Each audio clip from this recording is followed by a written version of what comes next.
Allah SWT melarang para wali ini menghalang. Maknanya mafhum mukhalafah di sini, dia boleh menghalang anaknya yang dara. Itu maksud. Tidak direct ni. Ini dipanggil mafhum mukhalafah dalam usul fiqh. Maknanya pemahaman di sebalik.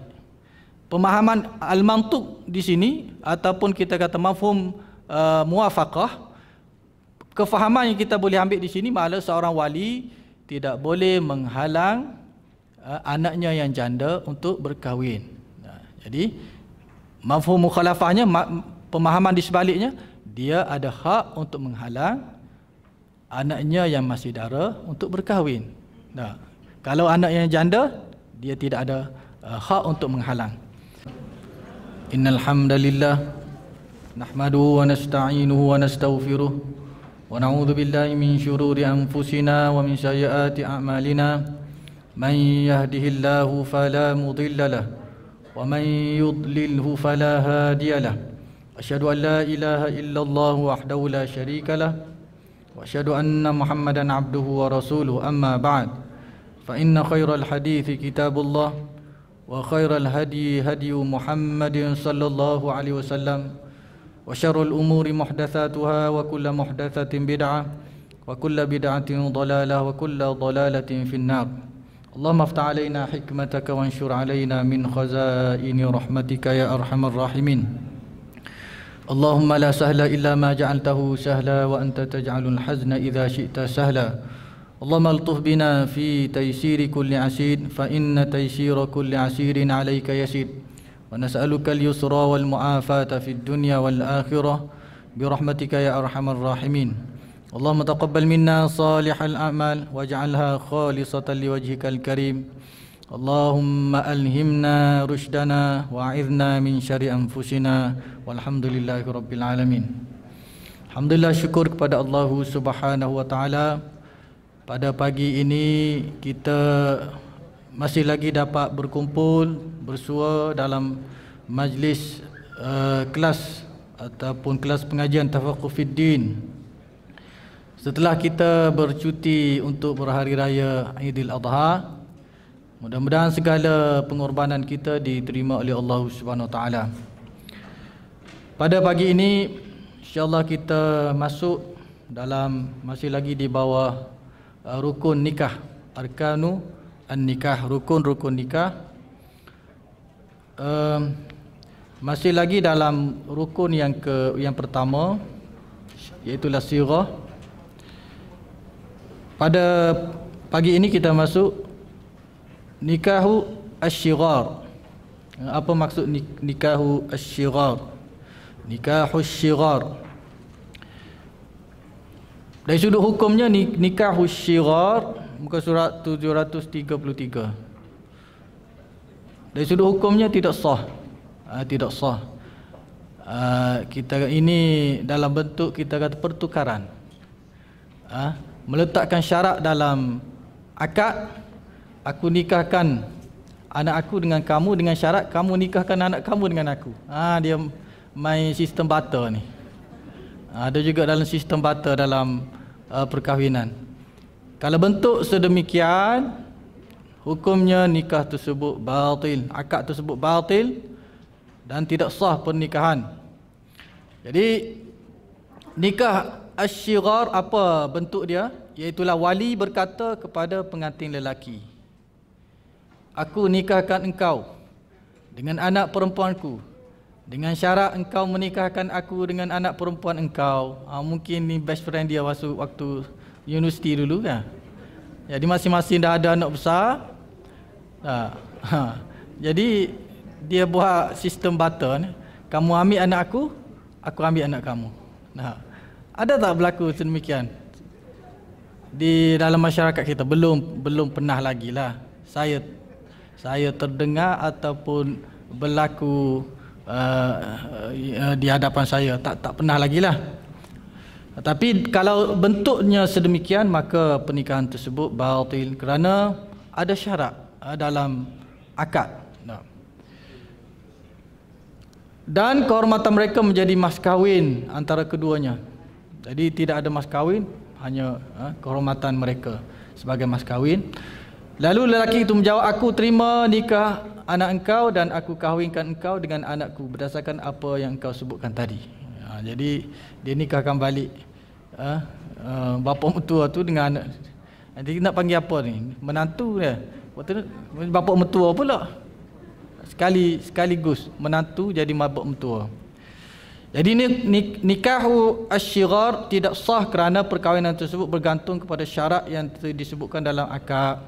Sebab itu dalam akad tidak boleh ada syarat.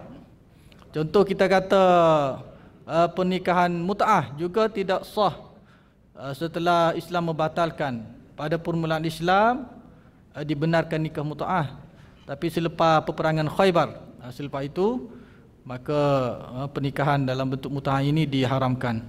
Iaitulah dengan meletakkan syarat tempoh dalam akad.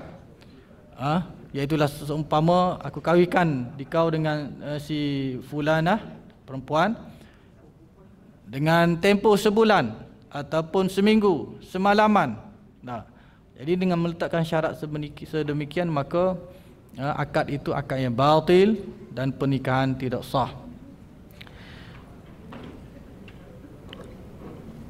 Menggantungkan akad dengan syarat boleh merosakkan akad sebagaimana yang telah disebutkan sebelum ini. Nabi SAW melarang secara jelas dalam hadis baginda SAW, bagaimana Ibnu Umar radhiyallahu anhuma berkata, Nabi SAW melarang melakukan nikah asyighar.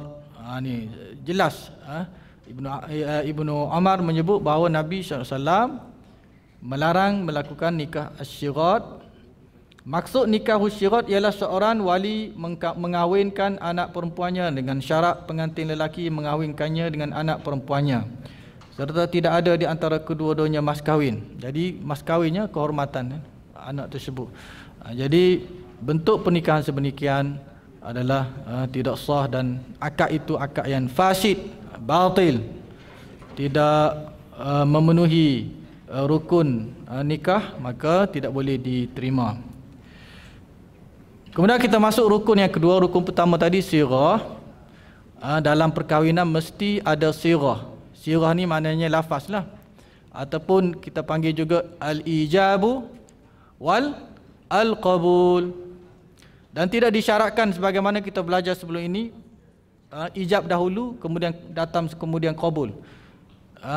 Maknanya kalau sekiranya dalam perkahwinan itu qabul dulu kemudian baru ijab, juga pernikahan sah. Tetapi kebiasaan yang berlaku adalah berlaku ijab dulu kemudian diikuti dengan qabul. Aku terima. Qabul mana aku terima. Qabila ni, qabul ni maknanya qabila, daripada fi'il qabila, terima, menerima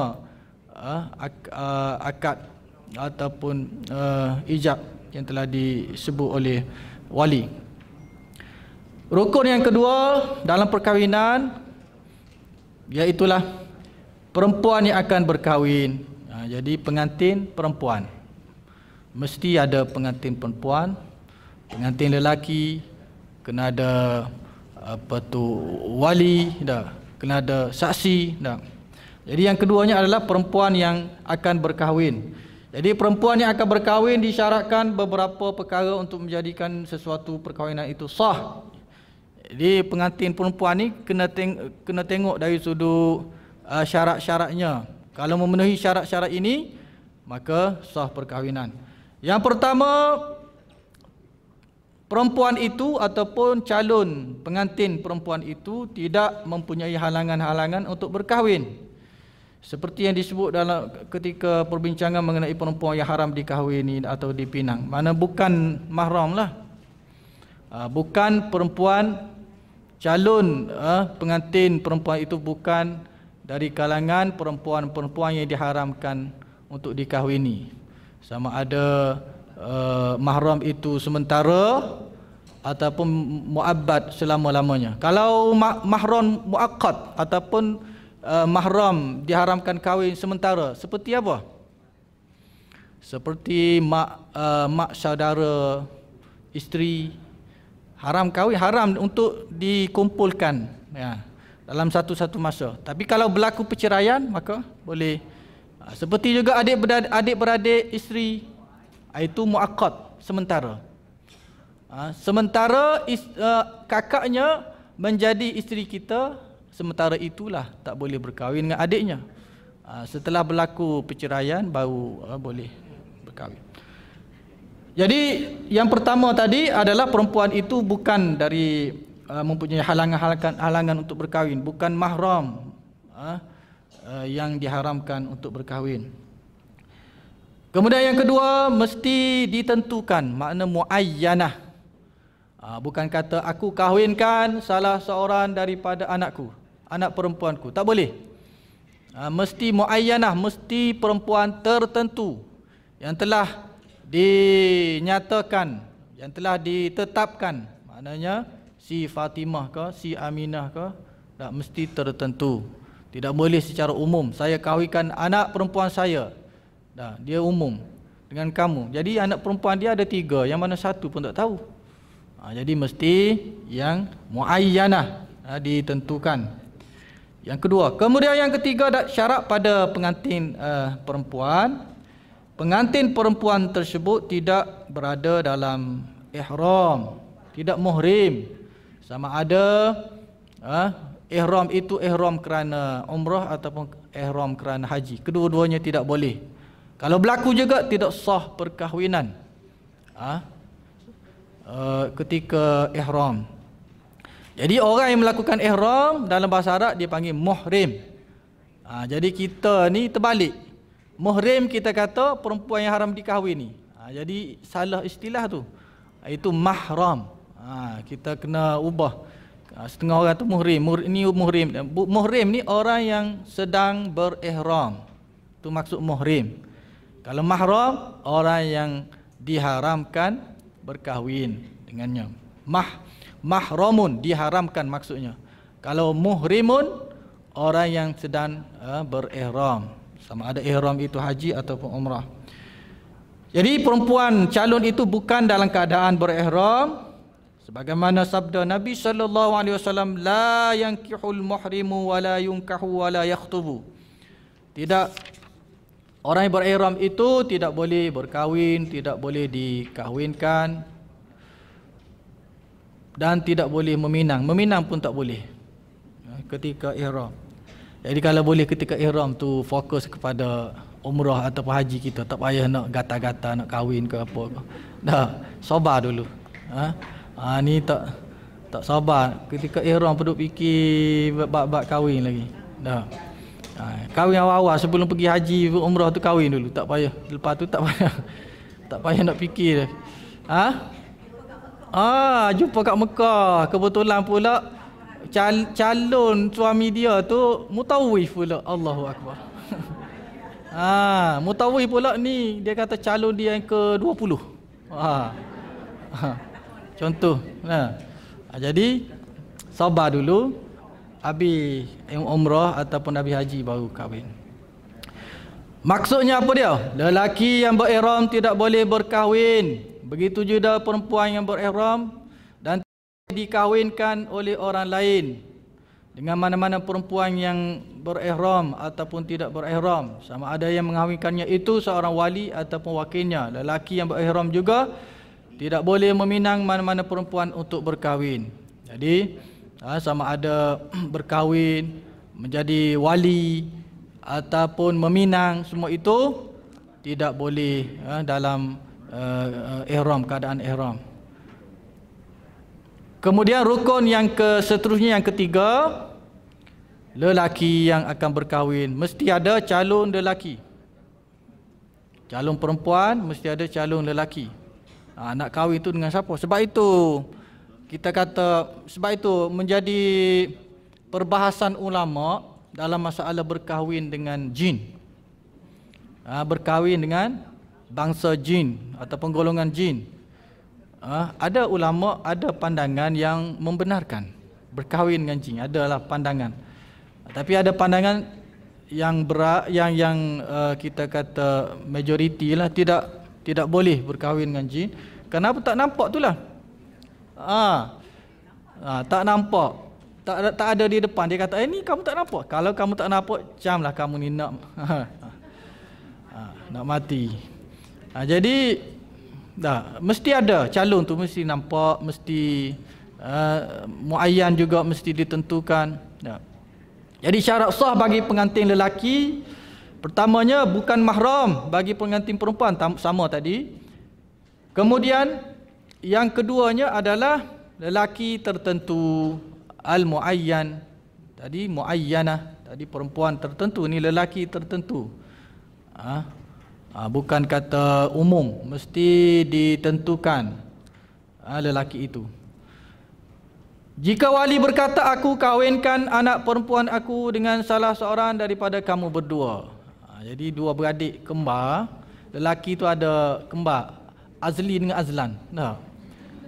Azli dengan Azlan ni dua-dua datang ke majlis perkahwinan tu, duduk dua-dua pakai baju Melayu yang cantik, songkok, samping dua-dua.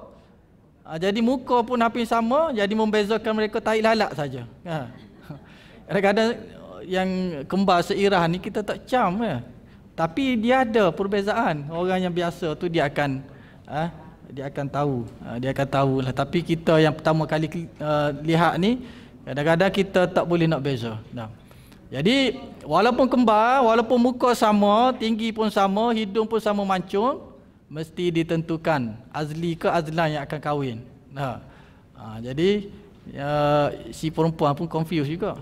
Sebab itu yang berkahwin, nasihat kepada yang berkahwin dengan janda pula dah. Apa tu kembar ni? Malam tu dia kena tahu bilik mana. Bilik suami dia bilik ni ke bilik ni. Dia pergi bilik lain, muka sama tak cam kan. Tu. Kena muayyan mesti ditentu atau tertentu.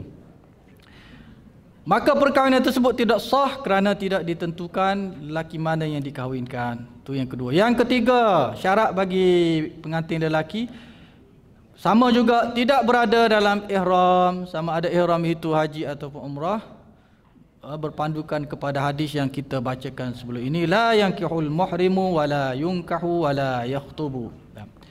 Itu yang ketiga. Rukun yang keempat adalah wali. Wali. Jadi maksud wali ni apa dia? Wilayah ni al-wilayah. Wali ni masdar dia al-wilayah. Bukan wilayah persekutuan. Wilayah di sini maksudnya perwalian. Perwalian. Wilayah dari segi bahasa, ni dari sudut bahasa, bukan dari sudut syarak. Maknanya yang diguna pakai dalam bahasa Arab. Kasih sayang, pertolongan wali. Allahu waliyul ladzi la amanu. Allah penolong bagi orang yang beriman.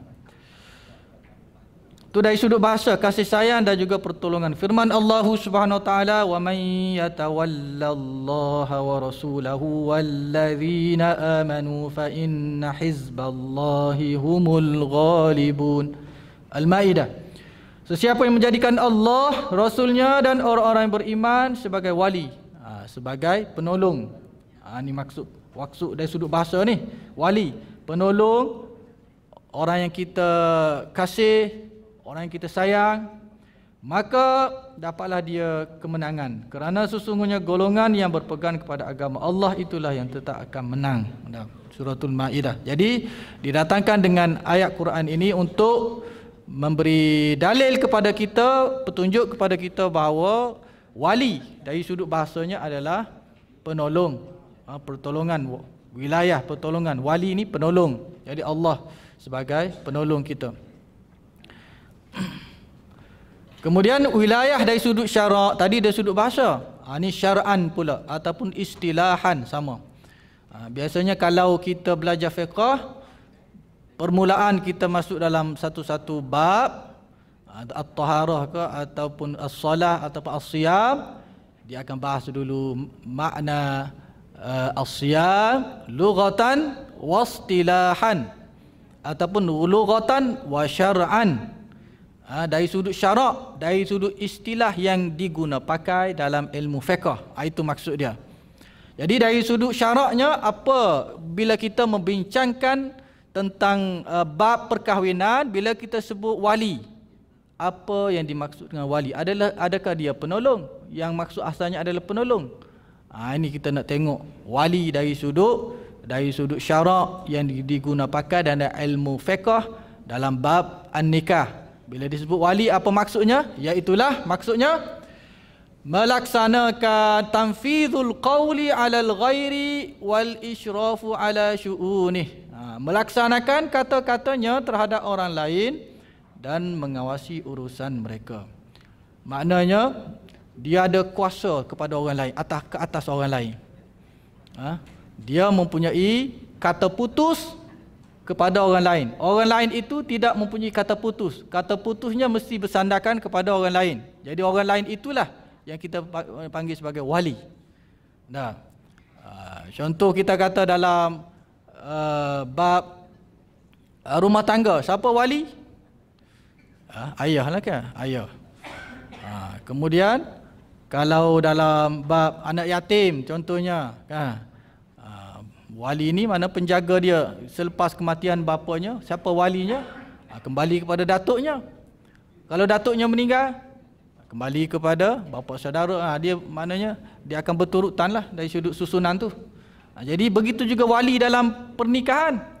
Ada wali mujbir, kemudian kalau tak ada wali mujbir, dia akan berpindah lah kepada wali yang tidak mujbir lah.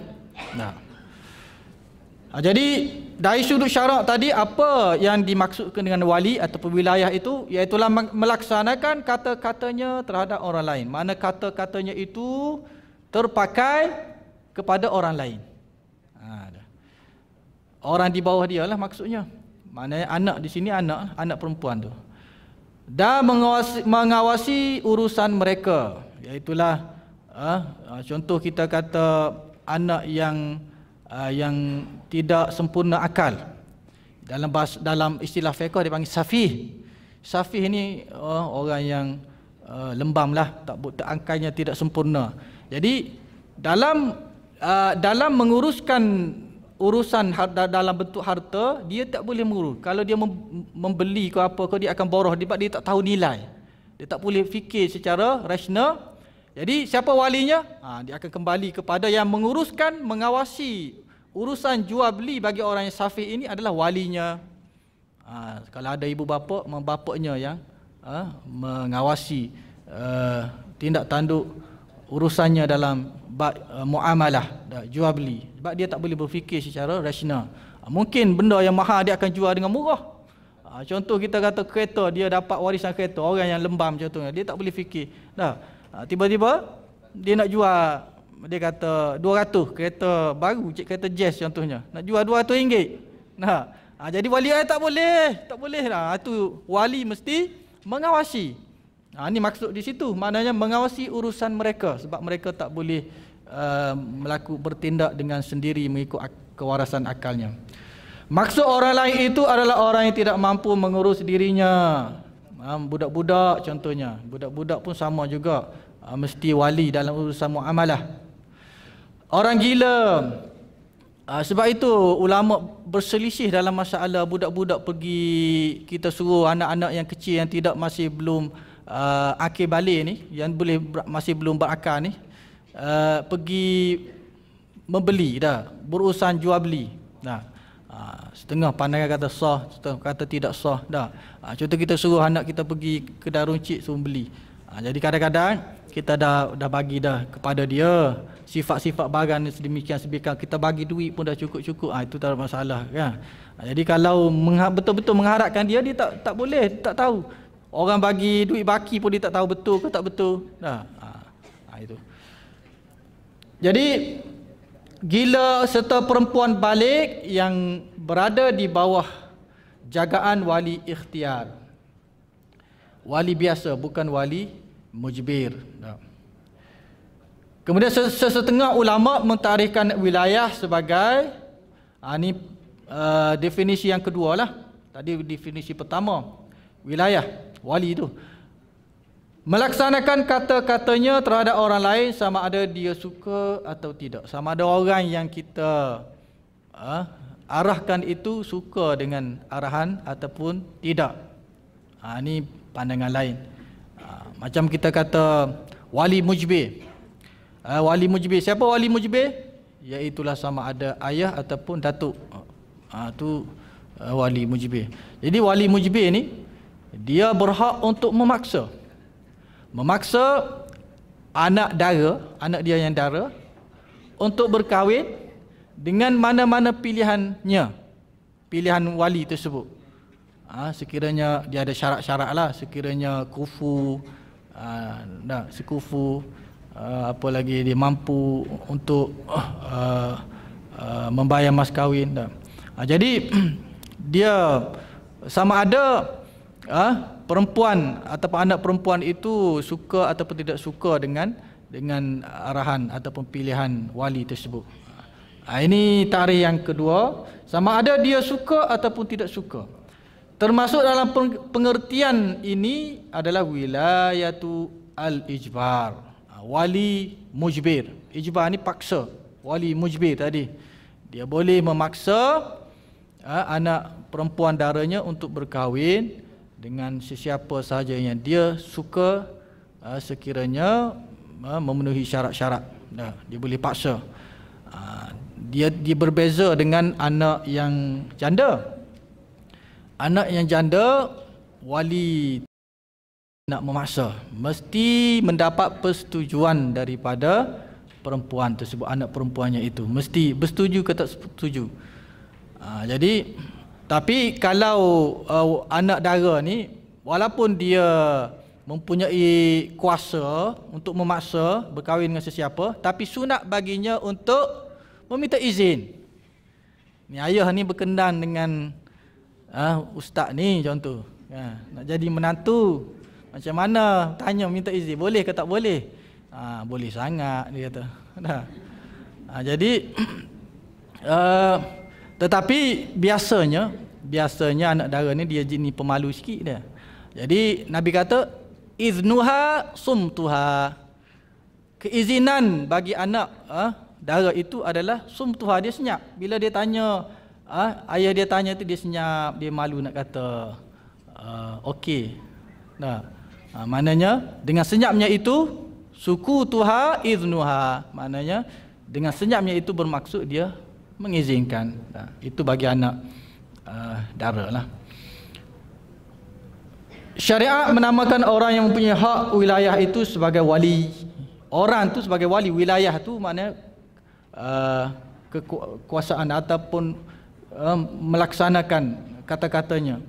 Kuasa untuk melaksanakan kata-katanya itu wilayah. Orang yang mempunyai kuasa untuk melaksanakan kata-katanya itu kita panggil dalam istilah fiqhnya wali. Waliyun, waliyu. Isim fa'il. Fa in kana alladhi, berdasarkan firman Allah Subhanahu wa taala, fa in kana alladhi alaihi alhaqqu safihan aw dha'ifan aw la yastati'u an yumillahu falyumlil waliyuhu bil 'adl. Al-Baqarah 282. Kemudian jika orang yang berhutang itu bodoh. Bodoh ni safih ni yang saya sebut tadi, safih, lembam, akalnya tidak sempurna, ataupun lemah dan dia sendiri tidak dapat hendak merencanakan isi surat, mana ketika membuat surat perjanjian. Sebab itu sunat ketika berhutang ni kena ada perjanjian. Jadi kita ni kadang-kadang main mudah.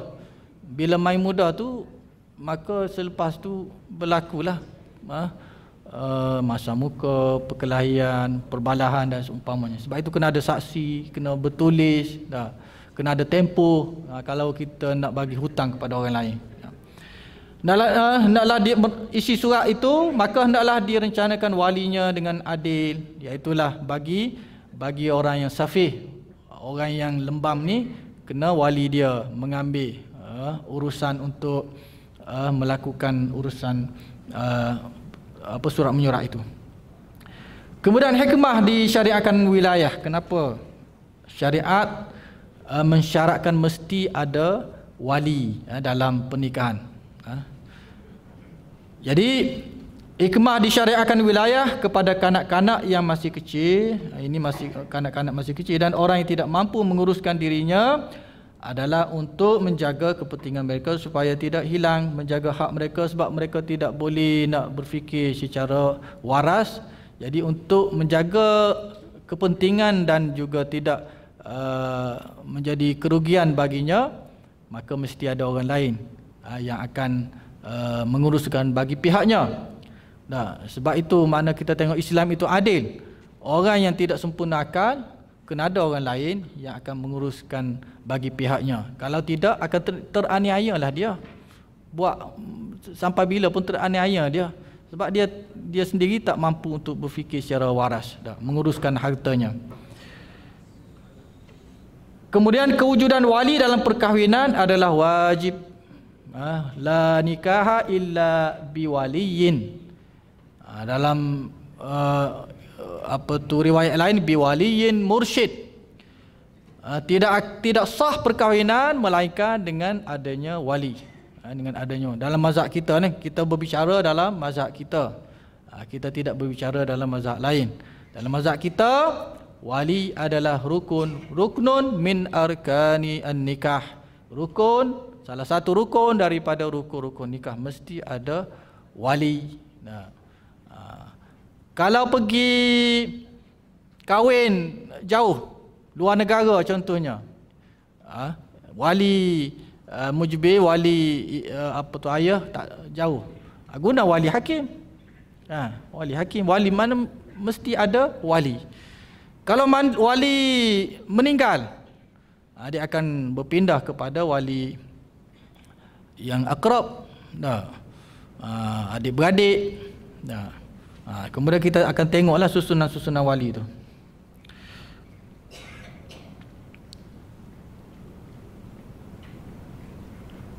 Jadi mesti wujud dalam pernikahan seorang perempuan. Sama ada wali mesti wujud, mesti ada dalam pernikahan seorang perempuan. Sama ada perempuan tersebut masih kecil ataupun sudah balik, ataupun janda ataupun anak dara, untuk mengendalikan akad perkahwinan tersebut. Maknanya dalam majlis perkahwinan itu, majlis akad tersebut mesti ada kewujudan wali. Mesti ada.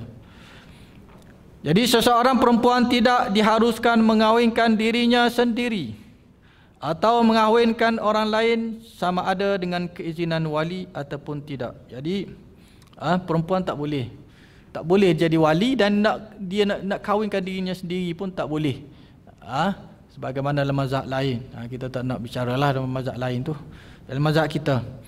Jadi hukum ini meliputi sama ada dia mengijab ataupun mengkabulkan perkahwinan tersebut. Dalilnya ialah hadis daripada Abu Hurairah radhiyallahu anhu. Seorang perempuan tidak boleh mengahwinkan seseorang perempuan yang lain. La tuzawwijul mar'atul mar'ata wa la tuzawwiju nafsaha. Riwayat Ad-Daruqutni. Seorang perempuan tidak boleh mengahwinkan seorang perempuan yang lain, dan tidak boleh mengahwinkan dirinya sendiri. Ini jelas daripada hadis Nabi sallallahu alaihi wasallam, daripada riwayat Darul Qutni. Kemudian hadis ini juga Abu Hurairah berkata, pada zaman Nabi SAW kami menganggap perempuan yang mengahwinkan dirinya sendiri sebagai perempuan jahat. Pada zaman Nabi SAW, maknanya ada kebiasaan yang berlaku, kalau seseorang itu mengahwinkan dirinya sendiri, mana perempuan itu perempuan jahat. Itu yang difahami di kalangan sahabat Rasulullah SAW. Hikmah disyariatkan wali dalam perkahwinan seseorang perempuan. Kenapa mesti wujudnya wali dalam perkahwinan seorang perempuan? Kenapa Islam mensyaratkan, mewajibkan, bahkan menjadikannya sebagai salah satu daripada rukun? Bermaksud kalau ketiadaan wali, perkahwinan itu, akad itu terbatal, tidak sah. Kenapa berlaku sedemikian? Kerana perempuan mesti bersifat dengan sifat malu.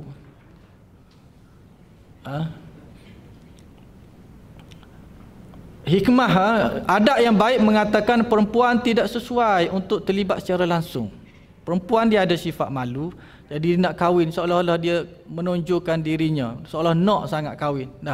Jadi perempuan malu. Seumpama kita kata, walaupun Islam tidak menghalang ataupun tidak melarang seorang perempuan itu melamar lelaki kan. Tapi adat nampak pelik, nampak canggung. Biasanya lelaki akan tapi tak ada masalah. Kalau perempuan itu ditengok lelaki itu baik, boleh dia melamar, sebagaimana Khadijah radhiyallahu anha melamar Rasulullah SAW. Tapi adat sebaliknya, memandang sebaliknya kan. Jadi begitu juga di sini, maknanya adat yang baik mengatakan perempuan tidak sesuai untuk terlibat secara langsung dalam urusan akad perkahwinan. Kerana perempuan ada sifat Allah bagi tanam kepada, fitrahkan bagi perempuan itu ada al-haya, ada sifat malu. Kalau sifat malu itu telah terhakis daripada perempuan, maka satu itu menunjukkan kepada kita bahawa perempuan itu perempuan yang sedang menuju ke lembah kebinasaan. Perempuan mesti ada sifat malu. Walaupun kita kata malu itu lelaki pun mesti ada juga. Inna mimma adrakan nas min kalamin nubuwatil ula idza lam tastahi fasna ma syi'ta. Sesungguhnya apa yang diwarisi daripada ajaran-ajaran Nabi sebelum ini, kalau kamu tak malu, maka buatlah apa saja yang kamu nak. Jadi maknanya sifat malu tu sifat yang mulia, lelaki dan perempuan, tetapi perempuan lebih lagi bersifat malu. Sebagaimana Rasulullah sallallahu alaihi wasallam sendiri pun sangat pemalu. Kana Rasulullah sallallahu alaihi wasallam ashaddu hayaan minal mar'ati fi khidriha. Rasulullah sangat pemalu, lebih malu daripada perempuan ketika perempuan itu berada dalam biliknya. Maknanya zaman Nabi SAW perempuan tak keluar rumah, tak keluar macam hari ni. Sekarang ini mungkin disebabkan oleh urusan dunia, maka dibenarkan dengan syarat perempuan tak boleh dengan sewenang-wenangnya keluar. Jaga aurat, mendapat izin daripada wali, mendapat izin daripada suami. Begitu juga dalam persoalan isu perempuan bekerja, tidak mutlak. Sebab yang menjadi kewajipan untuk nafkah keluarga siapa? Suami. Tapi oleh kerana tuntutan hidup sekarang ini, kalau suami seorang bekerja mungkin tak mampu untuk memenuhi keperluan hidup semasa ni, rumah, kereta dan seumpamanya, maka Islam memberi rukhsah, keringanan, bukan kata mutlak, keringanan, tapi bersyarat perempuan bekerja, menutup aurat, menjaga maruah dirinya, mendapat keizinan daripada wali dan juga suaminya. Itu baru ianya dibenarkan oleh syarak. Jadi perempuan sifatnya adalah lebih sifat malu tu lebih pada perempuan berbanding dengan lelaki. Jadi sebab itulah dalam perkahwinan disyariatkan supaya adanya wali. Sebab perempuan macam adat mengatakan tidak berapa elok untuk terlibat secara langsung. Maknanya ianya diserahkan kepada ketua keluarganya menguruskannya. Jadi dalil yang wajib wujudnya wali sewaktu seseorang perempuan berkahwin berdasarkan kepada firman Allah Subhanahu wa taala dalam suratul Baqarah ayat 232, wa idza talaqtumun nisaa فبلغن أجلهن فلا تعضلوهن أن ينكحن أزواجهن إذا تراضوا بينهم بالمعروف. Dan apabila kamu menceraikan isteri-isteri kamu lalu habis masa iddah mereka, maka janganlah kamu wahai para wali menahan mereka daripada berkahwin semula dengan bekas suami mereka. Maknanya ini bagi perempuan janda. Janda Allah SWT melarang para wali ini menghalang. Maknanya mafhum mukhalafah di sini, dia boleh menghalang anaknya yang dara. Itu maksud. Tidak direct ni. Ini dipanggil mafhum mukhalafah. dalam usul fiqh, maknanya pemahaman di sebalik. Pemahaman al-mantuq di sini ataupun kita kata mafhum muwafaqah, kefahaman yang kita boleh ambil di sini maknanya seorang wali tidak boleh menghalang anaknya yang janda untuk berkahwin. Jadi mafhum mukhalafahnya, pemahaman di sebaliknya, dia ada hak untuk menghalang anaknya yang masih dara untuk berkahwin. Kalau anaknya janda, dia tidak ada hak untuk menghalang. Apabila mereka, lelaki atau perempuan itu bersetuju sama sendiri dengan cara yang baik yang dibenarkan oleh syarak. Jadi kalau mereka nak kembali semula untuk ke ikatan perkahwinan, jangan halang. Para wali jangan menghalang mereka. Ini bagi perempuan janda kan. Al-Imam Syafi'i rahimahullah berkata ayat ini adalah bukti paling kukuh. Walaupun hadis ada la nikaha illa bi waliyin, tidak sah perkahwinan melainkan dengan wali kan. Tapi apa tu, daripada Qurannya boleh diambil daripada ayat ini. Imam Syafi'i kata ayat ini adalah bukti paling kukuh dalam mengambil kira kedudukan wali. Jika kedudukan wali tidak diambil kira, tentulah dia tiada kuasa menghalang perkahwinan itu. Kemudian sunnah juga menjelaskan, Nabi SAW bersabda, la nikaha illa biwaliyin wa syahidaini adlin wa ma kana min nikahin ala ghairi dhalik fahuwa batil. Nabi kata, ada riwayat Ibn Hibban, tidak sah perkahwinan melainkan dengan adanya seorang wali dan 2 orang saksi yang adil. Mana-mana perkahwinan tanpa kehadiran mereka adalah batil. Ini nas yang jelas daripada Nabi sallallahu alaihi wasallam. Itu pentingnya hadis. Hadis ini adalah fungsi hadis menjelaskan, mendiktikan nas Al-Quran ataupun menjelaskan sesuatu yang sama-sama dalam Al-Quran. Bukan sebab itu Al-Quran dengan hadis ini tidak bercanggah antara satu sama lain. Kalau ada kelihatan bercanggah, mesti diserasikan. Jadi ulama ada metod dia, cara dia, cara untuk menserasikan antara nas. Dalam hadis yang lain, la nikaha illa biwaliyin, tidak sah pernikahan melainkan dengan adanya seorang wali. Kemudian hukum berkahwin tanpa wali dan perkara yang menyusul selepasnya. Jadi kalau perkahwinan itu berlaku tanpa adanya wali, apa kesan perkahwinan itu? Apabila seorang perempuan mengawinkan dirinya sendiri tanpa wali, nikahnya dikira batal. Dalam mazhab kita, pernikahannya adalah batal. Kemudian jika berlaku persetubuhan selepas perkahwinan, kedua-dua pasangan wajib dipisahkan kerana akad itu batal. Perempuan itu berhak mendapat mahar misli, sama ada disebut dalam akad ataupun tidak. Tapi kalau berlaku juga ataupun seorang itu perkahwinan itu berlaku juga walaupun tanpa wali. Kemudian setelah pemerintah mengetahui selepas itu, maka mesti dipisahkan perkahwinan itu kerana tidak sah. Dan tetapi apabila setelah berlaku persetubuhan, dia perempuan itu wajib mendapat mahar misli. Apa maksud mahar misli? Itulah mengikut kepada mas kahwin yang berlaku sebelum daripada ini, kakak-kakaknya berapa? 3,000 maka 3,000 lah. Misli ikut kepada mas kahwin sebelum ini.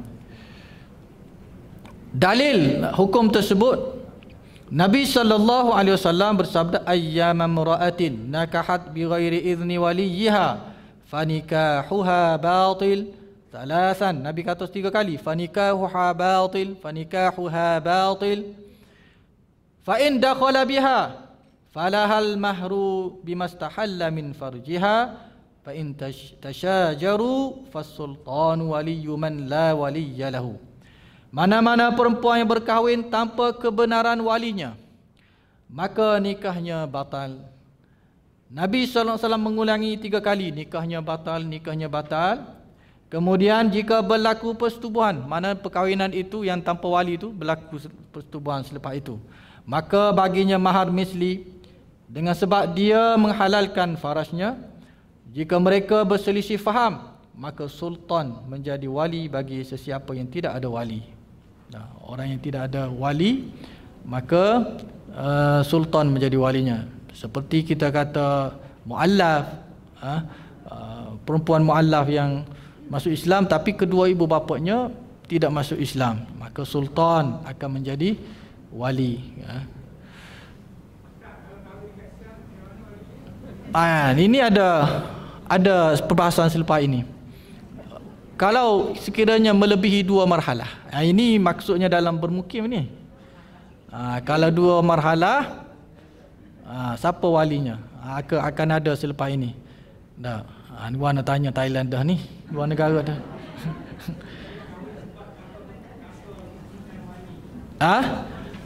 Tak setuju tapi melebihi 2 marhalah. Anda selepas ini ada tajuk selepas ini.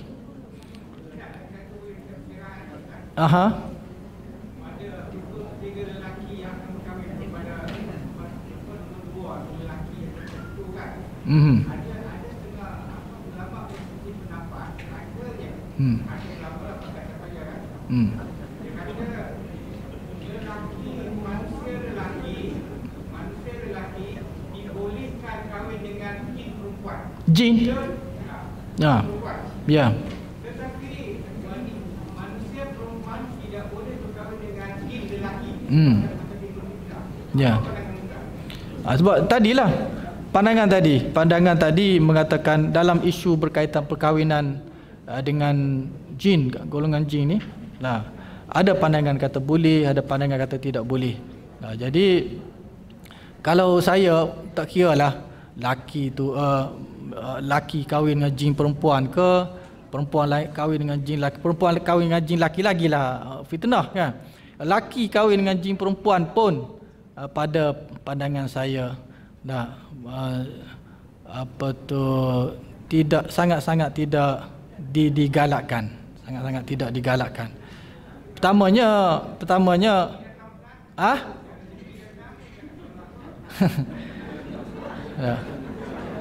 nanti minggu depan saya bawa pandangan-pandangan berkaitan dengan perkahwinan dengan jin ni. Macam mana? Tapi Allah SWT jadikan kita ni cantik dah. Masing-masing lelaki manusia sesama sebagaimana dalam ayat wa min ayatihi an khalaqalakum min anfusikum azwaja litaskunu ilaiha wa ja'ala bainakum mawaddatan wa rahmah. Wa min ayati, antara tanda-tanda kebesaran Allah Taala wa min ayati an khalaqalakum min anfusikum azwaja. Allah jadikan bagi kamu dari jenis kamu itu pasangan. Maknanya kalau kita manusia, Allah jadikan perempuan sebagai pasangan kita. Jadi jin perempuan tu biar dia berkahwin dengan jin perempuan dia lah. Tak payah kita nak ambil. Kita tak tahu muka dia macam mana, tak tahu. Mungkin dia berupa muka cantik. Kalau dia tunjuk muka dia asal macam kuntilanak pula, pontianak. Macam mana? Sebab kita tak tahu hakikat sebenarnya.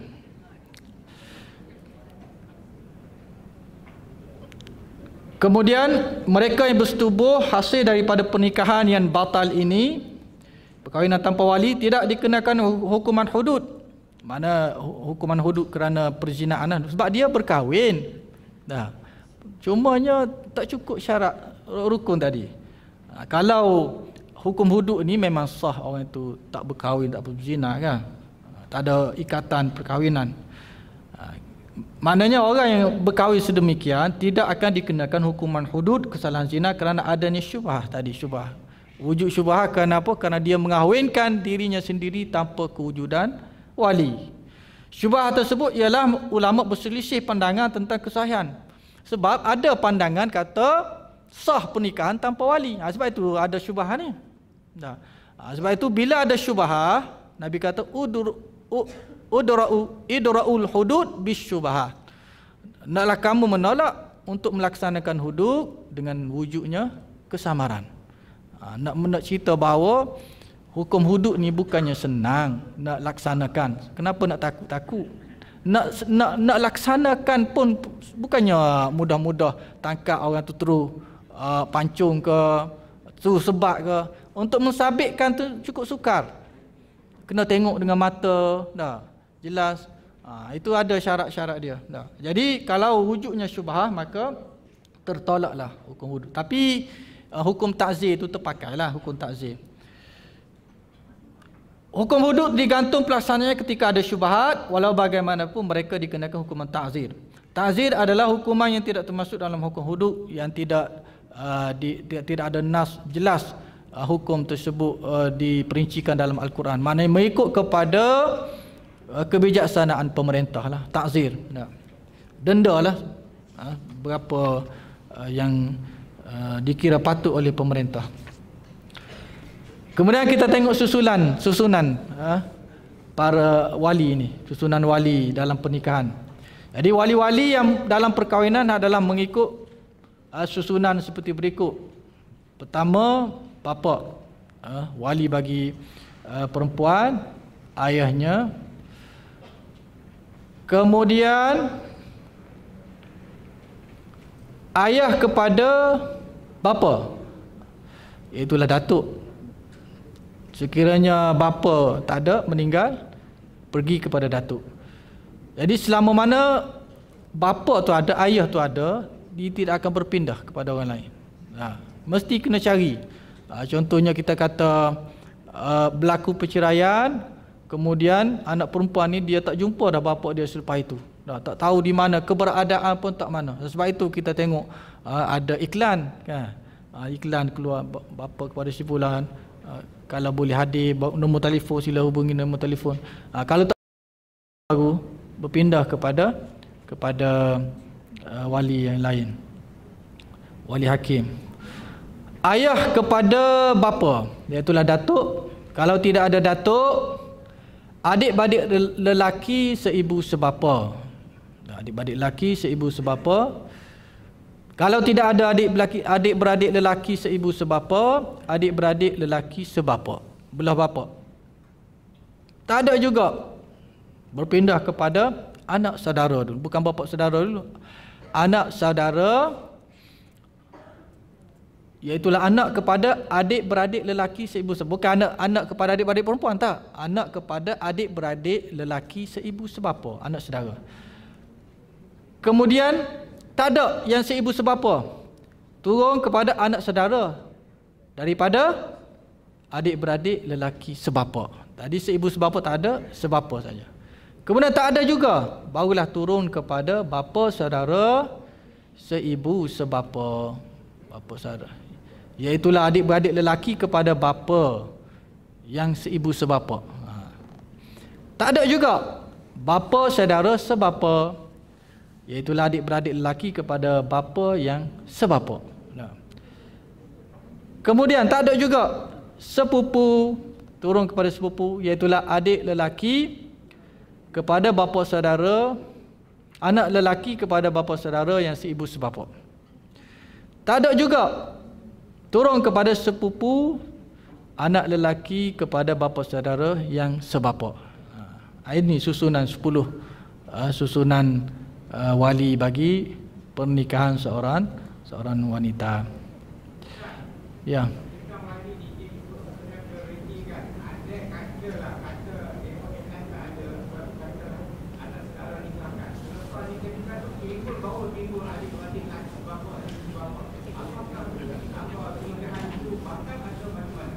Tak batal bila telah pada ketika itu.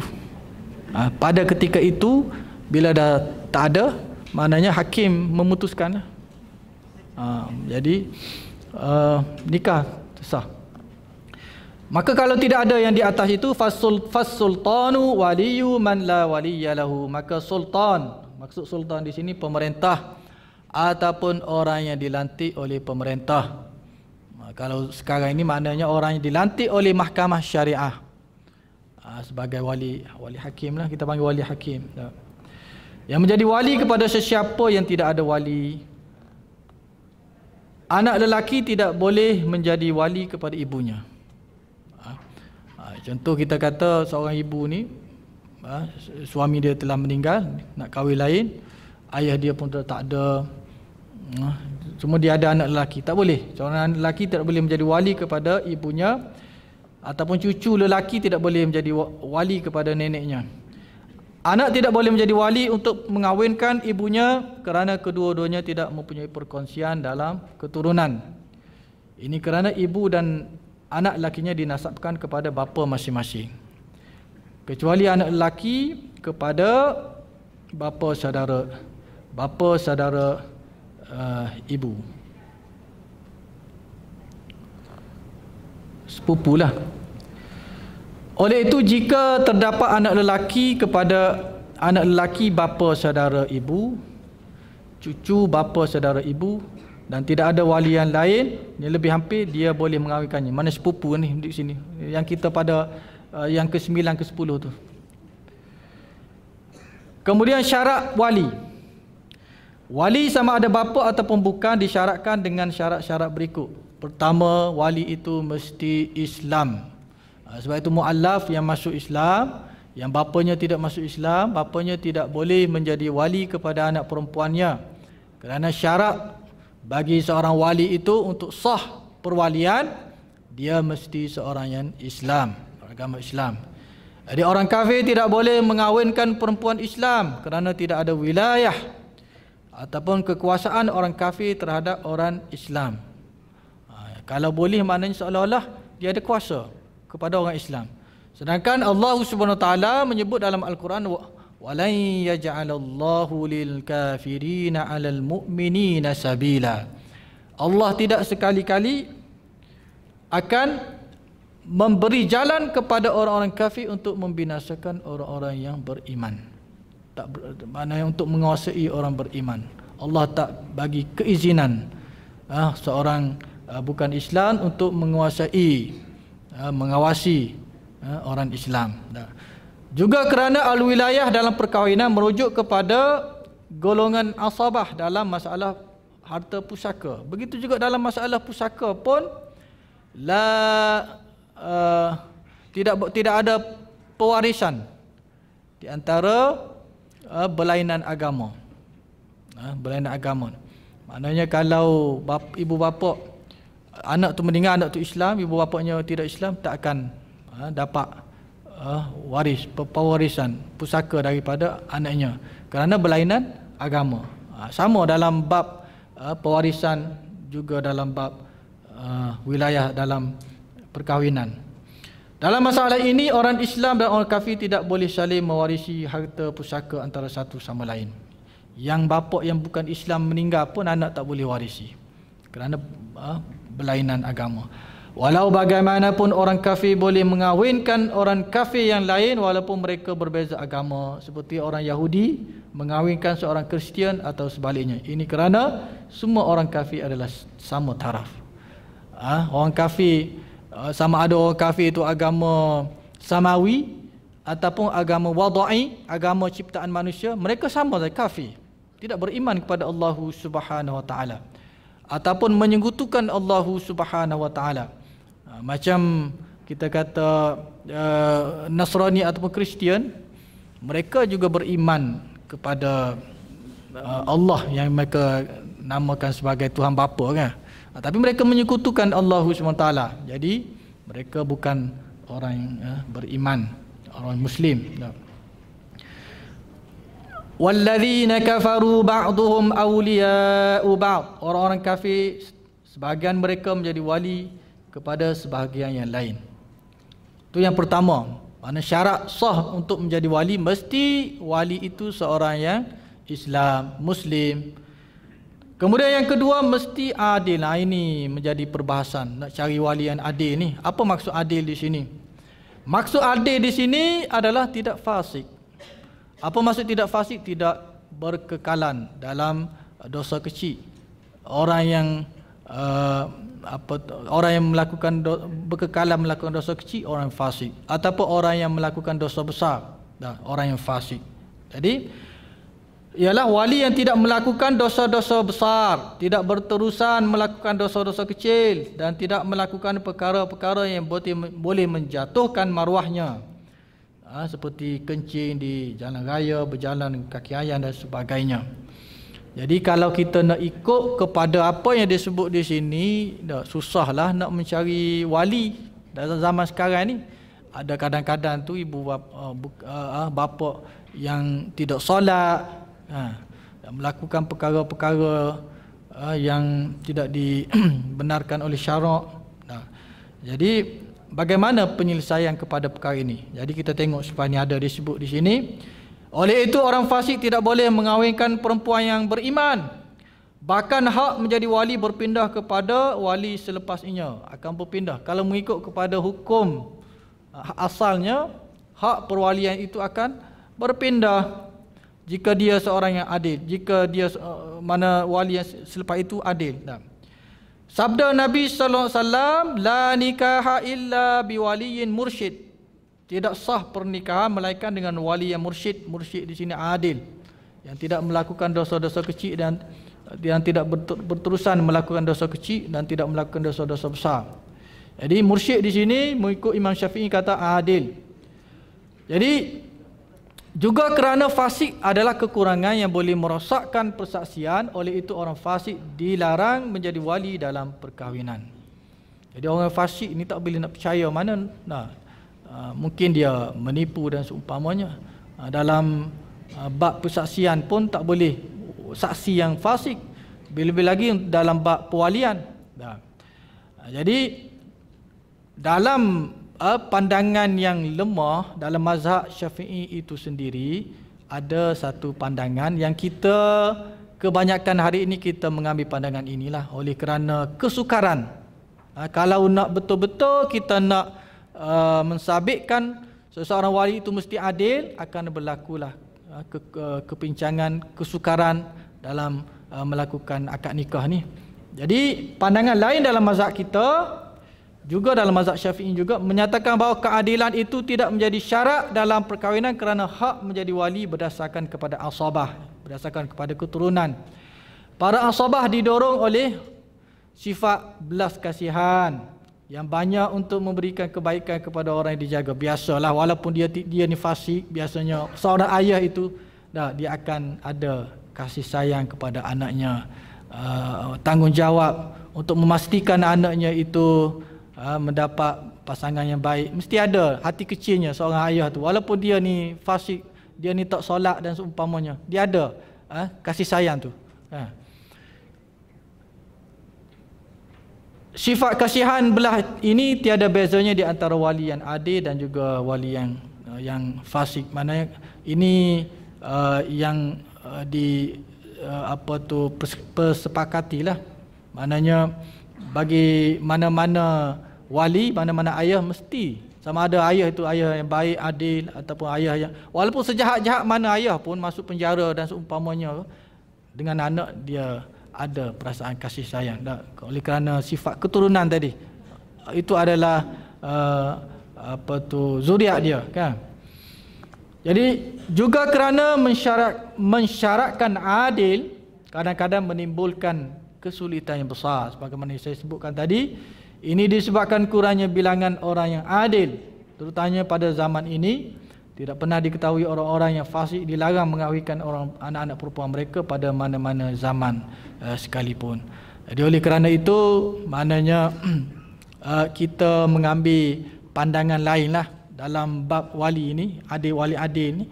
Kita mengambil pandangan, walaupun ianya satu pandangan juga dalam mazhab Syafi'i, oleh kerana ianya bersesuaian dengan sesuatu ini. Dan kalau kita mengambil pandangan yang ketat tadi, akan berlaku sedikit kesulitan. Sebab itu maknanya dalam ketika berlakunya akad itu, kebiasaannya juru nikah ni, kebiasaannya juru nikah akan meminta kepada hadirin supaya istighfar, Astaghfirullahalazim, astaghfirullahalazim. Kemudian minta berselawat kepada Nabi sallallahu alaihi wasallam. Kemudian minta supaya syahadah, asyhadu an la ilaha illallah wa asyhadu anna Muhammadar Rasulullah. Mudah-mudahan ketika mereka syahadah, istighfar, SWT ampunkan dosa dan dia menjadi wali yang adil. Itu kita kata sebagai ikhtiar, usaha kita. Nah, kemudian seorang wali mesti, yang ketiganya mesti baligh. Wali mesti baligh. Kanak-kanak tidak boleh menjadi wali, kerana dia sendiri nak menguruskan dirinya pun tak boleh. Tak. Bagaimana dia nak menguruskan orang lain? Kemudian yang keempatnya, mesti wali itu al-aqil. Mesti seorang yang waras ataupun berakal, rasional. Orang gila tidak boleh menjadi wali kerana dia tidak boleh menguruskan dirinya. Dia nak urus diri dia pun tak boleh, bagaimana dia nak urus orang lain. Jadi syarat bagi wali mesti ianya seorang yang rasional, berakal. Kemudian sesungguhnya tidak mempunyai kecatatan yang boleh menjejaskan pandangan. Mana pandangan dia, dia akal dia waraslah. Sekiranya tidak jelas pandangannya disebabkan terlalu tua, cacat akal, tidak boleh menjadi wali kerana tidak mampu memilih pasangan yang sekufu. Jika wali sakit dan pengsan disebabkan sakit, perlu menunggu sehingga dia sedar kerana pengsan yang dihadapinya hanya sekejap, dia umpama tidur. Jadi mesti dia ni waras, pandangannya elok, dia boleh beza tengok calon suami itu, calon pasangan bagi anaknya itu seorang yang sekufu dengan anaknya. Kemudian seterusnya, wali bukan orang yang dihalang oleh syarak membelanjakan hartanya disebabkan oleh syafih. Bukan dari kalangan orang yang syafih lah, bukan kalangan orang yang lembam. Wali itu mana dia boleh menguruskan dirinya sendiri.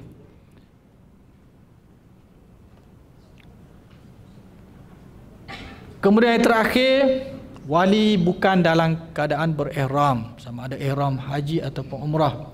Berdasarkan kepada hadis yang kita bacakan sebelum ini, la yang kihul muhrimu wala yunkahu.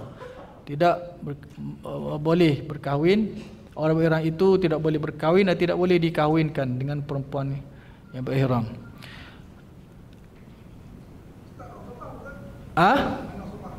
Apa dia?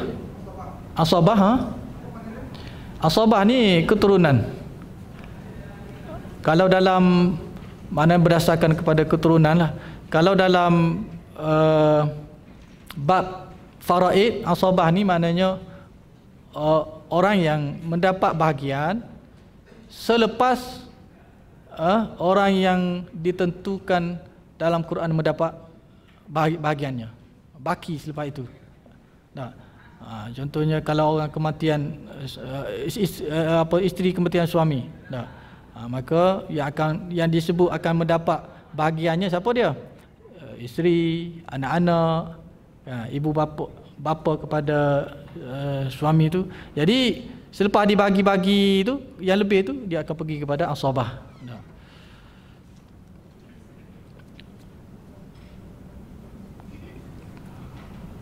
Kemudian jika syarat di atas tidak ada pada wali terdekat, hak menjadi wali berpindah kepada wali selepasnya yang memiliki syarat-syarat yang wali yang sempurna, kecuali dalam masalah wali yang berihram. Ia tidak berpindah kepada wali selepasnya kerana berihram tidak membatalkan hak-hak wali selagi tidak dia masih adil dan boleh melihat. Cuma yang dilarang ialah mengahwinkan saja. Jadi kalau dalam keadaan ihram itu tidak akan berpindah lah. Walau bagaimanapun dalam keadaan wali berihram, hak mengahwinkan berpindah kepada sultan. Akan berpindah kepada sultan. Kemudian pembahagian wali terbagi kepada dua. Yang pertama, wali mujbir. Apa maksud mujbir dalam bahasa Melayu kita? Ajbara, memaksa. Mujbirun, yang boleh memaksa. Wali yang boleh memaksa, wali yang boleh menentukan calon suami bagi anaknya atau bagi cucunya. Itu mujbir. Kemudian wali yang tidak mujbir, wali ikhtiar, wali yang tidak boleh memaksa perempuan untuk berkahwin dengan mana-mana lelaki. Jadi terbagi dua lah, wali mujbir dan juga wali tidak mujbir. Jadi wali mujbir ini adalah terhad kepada bapa dan juga datuk, iaitu bapa kepada bapa sahaja, tidak ada yang lain.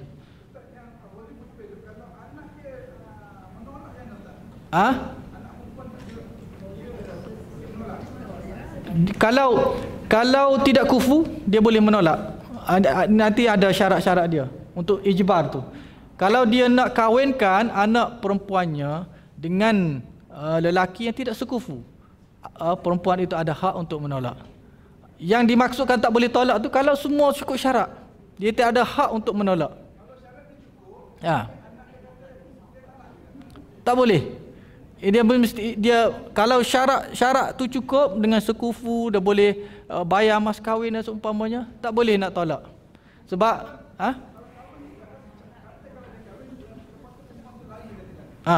sah. Perkahwinan sah. Contoh dia kahwin Thailand, dia pergi Thailand, perkahwinan sah.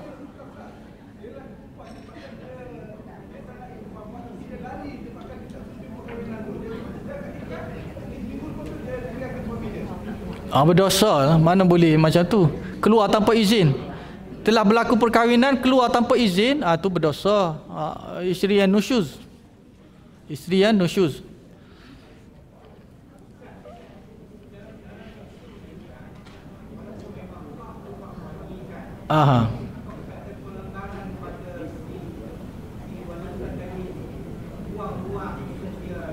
Sebab itu sunat meminta izin.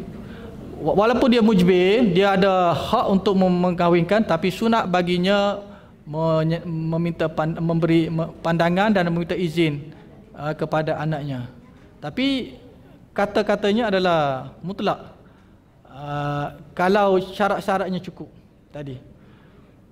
Kalau syarat tak cukup, tidak sekufu dan seumpamanya, perempuan itu ada hak untuk dia menghalang walinya kahwin. Wali mujbir berlaku kepada perkahwinan anak dara sahaja. Ni untuk anak dara, dia tak boleh nak paksa anaknya yang janda. Ini dalam bab anak dara saja. Sama ada anak dara itu anaknya itu masih kecil, sudah besar, berakal, ataupun anaknya gila, nak kahwinkan anaknya yang gila. Tak ada masalah. Termasuk semua sekali, terpakai semua sekali. Oleh itu seorang bapa ataupun datuk dibenarkan. Apa maksud dibenarkan di sini? Dibenarkan oleh syarak. Agama membenarkannya, memberi hak kepadanya untuk mengahwinkan anak perempuannya walaupun tanpa kebenaran dan keredaannya. Kerana bapa lebih mengetahui kebaikan untuk anaknya. Oleh itu, kerana kasih sayang yang mendalam seorang bapa terhadap anaknya, dia hanya akan memilih suami yang baik saja untuk anak perempuannya. Kebiasaannya sedemikian. Maknanya orang yang biasanya bapa ni, datuk ni, maknanya orang yang telah makan garang terlebih dahulu, pengalaman dia luas, dia lebih tahu. Kadang-kadang anak ni dia akal dia pendek, dia pemikiran dia pun singkap. Tapi wali ni, ibu bapa ni, dia tengok dalam pelbagai sudut. Perempuan ni bila dia ada gila dengan laki tu, dia tak kira dan laki pakai seluar pendek ke apa, ke tak solat ke, dia cinta atas dasar cinta. Sebab itu bagi ibu bapa tu, dia lebih detail lah untuk kebaikan anak dia tu. Ya.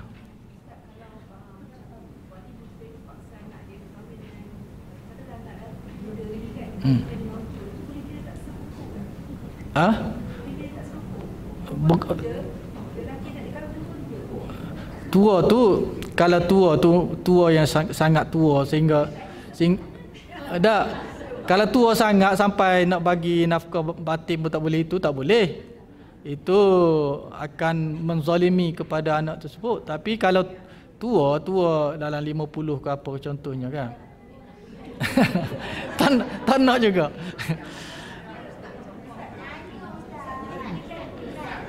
Ya. Caring.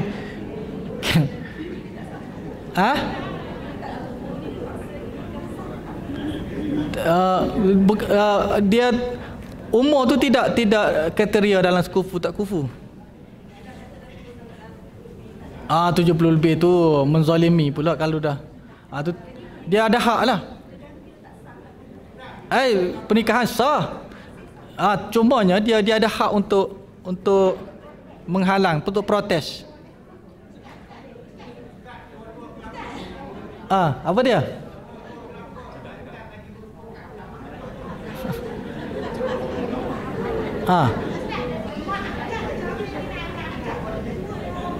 Boleh. Mak angkat anak angkat tu dah terangkat tak apa. Mula-mula angkat-angkat lepas tu terangkat. Sah, pernikahan sah. Sah. Jarak ni bukan menjadi halangan.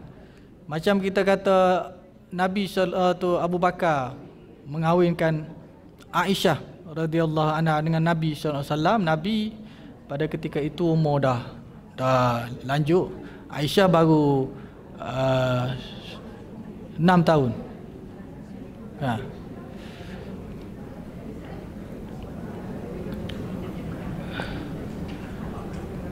Kat mana tadi? Kemudian mereka berhujah menggunakan hadis al-ayyimu ahaqqu bi nafsiha min waliha. Janda lebih berhak ke atas dirinya daripada walinya. Ini kita panggil mafhum muwafaqah. Mafhum mukhalafahnya maknanya kalau janda dia berhak kepada dirinya, maknanya walinya tidak boleh memaksanya. Bermaksud di sini anak dara boleh dipaksa oleh ayahnya. Itu. Walaupun tidak secara direct, tapi ni dipanggil mafhum mukhalafah. Jadi mafhum yang ataupun pemahaman yang directnya, seorang janda itu berhak ke atas dirinya daripada walinya. Dia tidak boleh dipaksa oleh walinya. Maksud di sini wali boleh memaksa anaknya yang dara. Melalui hadis ini kita dapat memahami bahawa wali lebih berhak ke atas anak perempuan yang masih dara daripada hak anak perempuan itu terhadap dirinya sendiri. Walau bagaimanapun terdapat 3 syarat wali mujbir. Ni syarat wali mujbir ni, mana syarat untuk dia anaknya berkahwin dengan pilihannya mesti memenuhi 3 syarat ini. Yang pertama, tidak berlaku permusuhan dengan anaknya. Contoh kita kata perbalahan menyebabkan dia kahwin tu bukan atas dasar rasional. Dia berbalah dengan anaknya, telah berlaku permusuhan sebelum ini. Tak boleh kalau ada permusuhan sebelum ini. Maknanya seolah-olah dia nak memberi kezaliman kepada, nak menggunakan hak dia tu untuk menzalimi anak dia. Sebab dia dah marah sangat kepada anaknya. Dengan syarat tidak ada permusuhan sebelum ini dengan anak perempuannya. Itu yang pertama. Yang kedua, perkahwinan itu hendaklah sekufu. Kalau tidak sekufu, anak perempuan itu ada hak untuk menentang. Kemudian bakal suami mempunyai ataupun mampu menyegerakan bayaran mas kahwin, mampu untuk membiayai mas kahwin.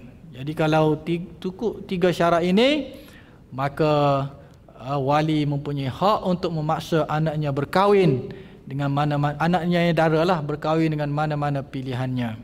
Tapi kalau tidak cukup syarat ini, maka anak perempuan boleh membuat protes lah. Protes. Tetapi walaupun kita kata Islam memberi hak perwalian tu, boleh paksa tu, tapi sunat meminta izin anak dara adalah digalakkan. Bapa ataupun datuk boleh memaksa anak perempuannya berkahwin, tetapi tindakan tidak mendapatkan pendapatnya bukanlah suatu tindakan yang afdal, yang baik. Yang lebih baik dan sunat ialah wali meminta izin untuk mengahwinkannya, menghormati serta menyenangkan hatinya. Sebab dia akan hidup sepanjang hidup dia, kalau kita mudah-mudahan sehingga ke syurga lah, maknanya sepanjang hidup dia akan berkahwin dengan lelaki itu. Mana kalau boleh tanya sepatah pandangan dia tentang calon yang dipilih itu. Ya. Ha. Ibu. Aha. Ibu. Betul. Ceritalah. Jadi mak dia pisahkan dengan apa nama apa, Ramli ke apa? Ala Kasim dah. Maafkan Mak Kasim, dia kata. Ibu mertua aku. Jadi dia kata Mansur ke apa? Cus tak pun tengok juga ni. Itu cerita lah. Mungkin dia tak tunjuk lah perkahwinan selepas tu macam mana kan. Jadi kalau perkahwinan tu mesti kena ada syarat-syarat ni lah. Syarat-syarat tadi, 2 saksi, wali, semua sekali. Jadi mungkin dia dalam scene untuk perkahwinan tu dia tak tunjuk macam mana berlaku. Jadi tapi mesti mencukupi rukun-rukun nikah lah kalau dalam perkahwinan tu. Jadi sebagaimana hadis Nabi SAW, la tunkahul ayyimu hatta tusta'mar wa la tunkahul bikru hatta tusta'zan. Qalu ya Rasulullah wa kaifa idhnuha? Qala an taskut. Janda tidak boleh dikahwinkan melainkan setelah diminta keputusannya. Anak dara pula tidak boleh dikahwinkan melainkan setelah diminta izinnya. Bukan tidak boleh di sini makna dari sunat diminta izin, bukan kata tak boleh. Para sahabat bertanya, wahai Rasulullah, bagaimana keizinan itu anak dara tu? Rasulullah jawab dengan dia diam. Mana diam tu maknanya dia minta setujulah. Kalau dia tak setuju pun, dia cakap pun boleh kahwinkan juga. Sebab dia ada hak ijbar tadi, paksa. Al-ayyimu ahaqqu bi nafsiha min waliyiha, al-bikru tusta'dhanu fi nafsiha wa idhnuha sumatuha. Janda lebih berhak terhadap dirinya daripada walinya. Bagi anak dara pula, kamu hendaklah meminta izinnya, dan keizinannya ialah dengan diamnya. Kemudian wali yang tidak mujbir, insya-Allah kita sambung pada muhadarah atau kuliah yang akan datang pada minggu hadapan. Jadi insya-Allah bermula bulan ini September, setiap minggu terakhir, minggu keempat kita akan adakan kuis. Minggu terakhir. Mana bermula September ni? Minggu yang terakhir. Minggu keempat. Apa dia? Bila? Minggu terakhir bulan September. Setiap bulan lah. Kalau bulan 10, minggu terakhir kita akan buat kuis. Semua subjek lah. Semua subjek. Bergantung kepada ustaz, dia nak bagi bertulis ke, dia nak bagi ataupun saya baca je lah, baca jawab, bagi kertas. Ya ke? Pening?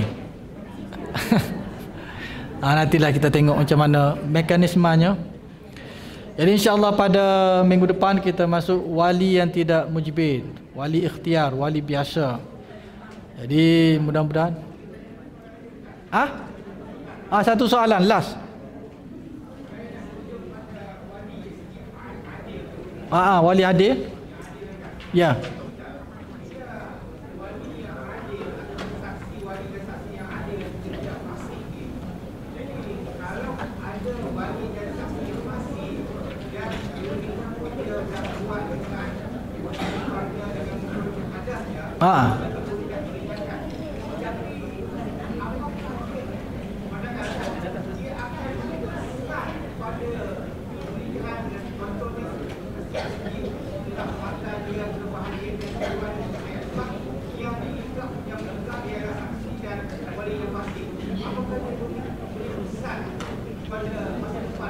Tak memberi kesan.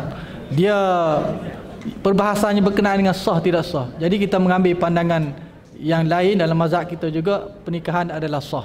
Tu dia berkaitan sah tidak sah, tidak ada berkaitan dengan berkat tidak berkat. Berkat tidak berkat tu bergantung kepada pasangan itu sendiri, bagaimana suami itu menguruskan rumah tangganya.